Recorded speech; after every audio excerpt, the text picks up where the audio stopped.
नोएडा की एक सोसाइटी में कुत्ते के हमले में एक मासूम की मौत हो गई। बताया यह गया कि आसपास घूमने वाले कुत्ते ने 7 महीने के मासूम को गंभीर रूप से घायल कर दिया और शोर सुनकर के लोग दौड़कर बच्चे की मदद के लिए यहां पहुंचे। और जब इलाज के लिए भेजे गए मासूम की मौत की खबर आई तो लोगों ने आपा खो दिया और सोसाइटी में ही विरोध जताने के लिए जमा हो गए। लोगों के गुस्से को भांपकर मौके पर पुलिस भी पहुंच गई। स्थानीय लोगों का आरोप है कि बीते कई दिनों से हिंसक कुत्तों के हमले जारी हैं, लेकिन प्रशासन ने कभी कुछ नहीं किया। हस्बैंड को भी बाइट हुआ था, डॉग बाइट, और हमने बोला था, तब से हम लोग रिक्वेस्ट कर रहे हैं। हादसे के बाद गुस्साए लोगों ने दावा किया कि बीते कई साल से कुत्तों का आतंक है, लेकिन उनकी शिकायतों की हमेशा अनदेखी की जाती रही।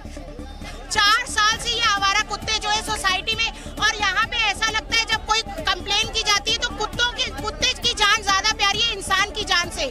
असल में आवारा कुत्तों के बढ़ते हमलों से लोग लंबे समय से परेशान थे। इसके बाद मासूम की मौत हो गई। आग में घी डालने का काम किया। ये पूरा मामला एक मजदूर परिवार से जुड़ा हुआ है जो इसी सोसाइटी में भवन निर्माण के काम में लगा हुआ था और हमले के वक्त बच्चे को पास के ही मैदान में सुला करके काम कर रहा था। तभी अचानक कुत्तों के शोर और मासूम के रोने की आवाज ने लोगों का ध्यान खींचा और जब कुछ लोग मौके पर पहुंचे तो दिल दहलाने वाली तस्वीर नजर आई। 3 खूंखार कुत्तों ने इस तरह मासूम को नोचा था कि उसकी आंखें बाहर आ गई। स्थानीय लोगों ने फौरन बच्चे को पास के ही अस्पताल में भर्ती कराया, जहां रात को इलाज के दौरान उसकी मौत हो गई। हमारी सोसाइटी में लेबर लगी हुई थी, वो काम कर रहे थे सड़क पे। उनका छोटा सा बच्चा, 7 महीने का बच्चा, उस पे अटैक किया है स्ट्रे डॉग्स ने। गुस्साए लोगों ने रात से ही प्रदर्शन शुरू कर दिया। जहां दिन में नोएडा अथॉरिटी के अफसर पहुंचे तो लोगों ने घेर कर सवाल जवाब शुरू कर दिया। हालांकि अथॉरिटी ने पूरे मामले पर बेबसी ही जताई। चूँकि माननीय न्यायालय के ऐसी गाइडलाइंस है, हम कुत्ते को पूरी तरीके से कहीं से भी डिस्पोजेस नहीं कर सकते हैं। नोएडा अथॉरिटी ने स्थानीय लोगों को गौशाला की तरह कुत्तों के लिए 4 सेंटर चलाने का भरोसा दिया ताकि इस तरह के मामलों को रोका जा सके। और लोगों के विरोध के बीच नोएडा अथॉरिटी ने आवारा कुत्ते से बचाव के लिए उठाए गए कदमों की जानकारी दी और दावा किया कि नोएडा के सेक्टर 94 में आवारा कुत्तों और जानवरों के लिए एक शेल्टर होम बनाया गया है जहां 132 कुत्ते रखे गए हैं। लेकिन जिस वक्त इस तरह के दावे हो रहे थे उसी दौरान प्रतीक लॉरेंस सोसाइटी के बाहर भौंकते कुत्ते नजर आने लगे।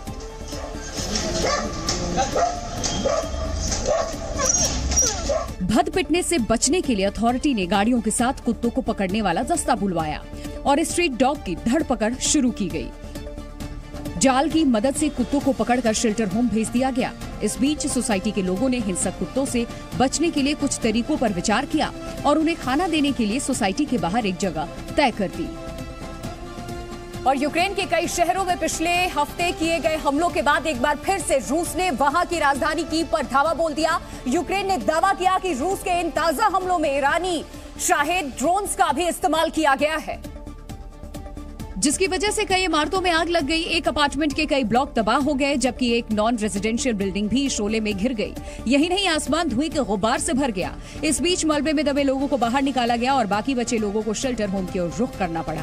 जबकि राजधानी कीव स्थित एक पावर प्लांट पर भी रूस ने मिसाइल हमला किया, जिसके बाद जोरदार धमाका हुआ और आसमान में आग का गोला नजर आया। जानकारी के मुताबिक इस पावर प्लांट पर हमले से कीव के 2 इलाकों की बिजली चली गई जबकि पानी की सप्लाई भी ठप पड़ गई।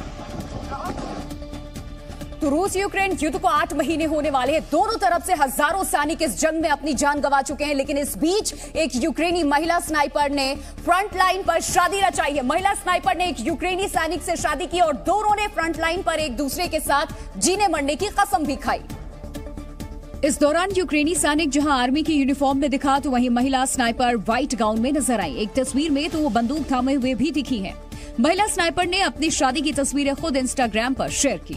महिला स्नाइपर का नाम एवगेनिया है, जिसने यूक्रेनी सैनिक से 14 अक्टूबर को यूक्रेन के डिफेंडर्स डे के दिन शादी की। खास बात यह है कि इसी दिन उसके पति का बर्थडे भी था।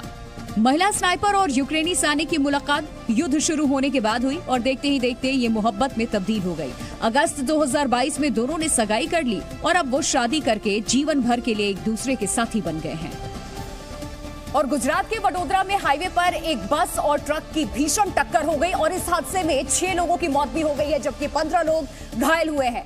हादसा इतना भीषण था कि बस के हिस्से के परखच्चे उड़ गए, जिसकी गवाही हाईवे पर खड़ी बस की ये तस्वीरें दे रही हैं। बस का ड्राइवर की साइड वाला हिस्सा ट्रक की टक्कर के बाद चकनाचूर हो गया।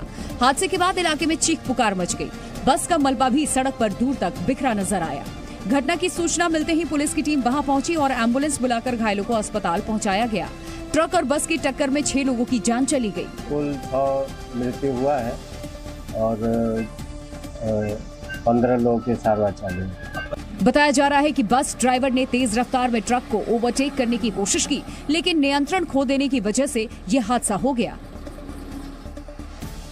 और केंद्र सरकार ने किसानों के खाते में किसान सम्मान निधि की 12वीं किस्त जारी करने के बाद एक और खुशखबरी दी है। केंद्रीय कैबिनेट ने रबी फसलों के एमएसपी में बढ़ोतरी कर दी है। दरअसल सरकार ने गेहूं के एमएसपी में 110 रुपए का इजाफा किया है और मसूर का एमएसपी 500 रुपए बढ़ाया है। सरसों में 400 रुपए की बढ़ोतरी की गई, जबकि जौ का न्यूनतम समर्थन मूल्य 100 रुपए बढ़ाया गया है और चने के दाम में 105 रुपए की बढ़ोतरी हुई है। सरकार का दावा है कि हर फसल का एमएसपी लागत से 1.5 गुना से ज्यादा है। गेहूं का एमएसपी 100% यानी कि कॉस्ट ऑफ प्रोडक्शन से 100% ज़्यादा दुगना है। इसी तरह से सरसों का 104% यानी कि दुगने से ज़्यादा है। चने का 66%, मसूर का 85%, बारले का 60% यानी कि सारे ही 1.5 गुना से ज़्यादा है।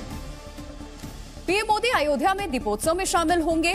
आम आदमी पार्टी के नेता और दिल्ली के उप मुख्यमंत्री मनीष सिसोदिया से सीबीआई की पूछताछ के बाद अब इस पर सियासत भी तेज हो गई है।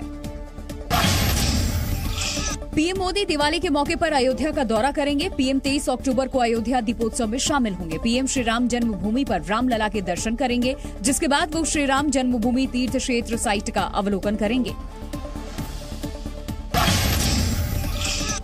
प्रधानमंत्री नरेंद्र मोदी ने नई दिल्ली के प्रगति मैदान में आयोजित 9वीं इंटरपोल महासभा का शुभारंभ किया। इस महासभा में 195 देशों के प्रतिनिधि शामिल हो रहे हैं। इन प्रतिनिधियों में सदस्य देशों के मंत्री, केंद्रीय ब्यूरो के प्रमुख और वरिष्ठ पुलिस अधिकारी शामिल हैं।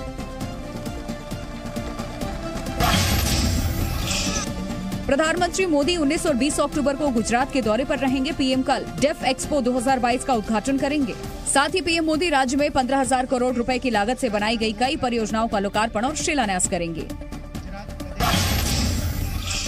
दिवाली से पहले केंद्र सरकार ने किसानों को बड़ा तोहफा दिया है। सरकार ने रबी की फसलों के लिए न्यूनतम समर्थन मूल्य बढ़ाने की मंजूरी दे दी है। इस फैसले से किसानों को अपनी फसल के लिए ज्यादा दाम मिलेगा।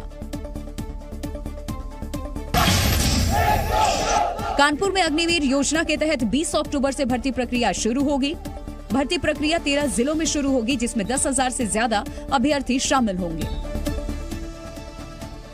और आम आदमी पार्टी के नेता और दिल्ली के उप मुख्यमंत्री मनीष सिसोदिया से सीबीआई की पूछताछ के बाद अब इस पर सियासत भी हो गई है शुरू, जिसकी शुरुआत खुद मनीष सिसोदिया ने की है। जो गुजरात दौरे पर निकलने से पहले जब मीडिया के सामने आए तो उनके चेहरे पर साफ साफ तनाव नजर आया और उन्होंने एक बार फिर वो आरोप दोहरा दिया जो कथित शराब घोटाले की सीबीआई जांच शुरू होने के बाद उन्होंने लगाए थे। कल का मुझे बुलाने का मकसद वहाँ यही था कि मुझे इस बात के लिए डराया जाए कि किसी तरह से मैं आप छोड़ने को तैयार हो जाऊं, मैं किसी तरह से बीजेपी में शामिल होने को तैयार हो जाऊं। सिसोदिया के चेहरे पर ना तो एक दिन पहले वाली वो मुस्कान थी और ना ही वो पटका, जिसे गले में डालने के बाद उनकी पार्टी के लोगों ने भगत सिंह से उनकी तुलना शुरू कर दी थी। कॉमन था तो उनका आरोप जो सीबीआई की 9 घंटे की पूछताछ के बाद बाहर निकलते ही उन्होंने लगाए थे। साइड में मुझ पर दबाव बनाया गया कि आप छोड़ दो, आप में क्यों हो? मैंने कहा क्यों? बोले ये केस आपके ऊपर ऐसे चलते रहेंगे, नहीं तो मैंने कहा इस केस में तो है नहीं, ये तो खत्म हो जाएंगे। तो मुझे कहा गया कि साइड में कि सत्येंद्र जैन के पास कौन से केस हैं, सत्येंद्र जैन के ऊपर कौन से सच्चे केस हैं। सीबीआई की पूछताछ को लेकर मनीष सिसोदिया के ऐसे आरोपों से पलड़ा झाड़ने में जांच एजेंसी ने रत्ती भर भी देरी नहीं लगाई। सीबीआई ने साफ साफ कहा कि वो एक प्रोफेशनल एजेंसी है और दिल्ली के उप मुख्यमंत्री से जो भी पूछताछ की गई है वो कानूनी दायरे में की गई है। सीबीआई ने तो यहां तक दावा किया है कि जरूरत पड़ने पर मनीष सिसोदिया से फिर से पूछताछ की जा सकती है। लेकिन मनीष सिसोदिया को सीबीआई की जांच में केवल साजिश दिखी और उन्होंने दोहराया कि नई एक्साइज पॉलिसी को लेकर जांच के बहाने बीजेपी के इशारे पर ऑपरेशन लोटस चलाया जा रहा है। तो सीबीआई के ऑफिसर्स ऑफ कोर्स सरप्राइज होगा लोगों को अगर सीबीआई प्रेस रिलीज जारी करे कि हाँ जी हमने ऑपरेशन लोटस किया था। सीबीआई के बहाने सिसोदिया ने केंद्र सरकार पर निशाना साधा तो इसी सियासी घमासान में बीजेपी कूद पड़ी। बीजेपी नेता कपिल मिश्रा ने सीबीआई की पूछताछ से पहले सिसोदिया के रोड शो को लूट और झूठ का ड्रामा करार दिया और सीबीआई पर लगाए गए आरोपों को साबित करने के लिए नार्को टेस्ट कराने की चुनौती दी।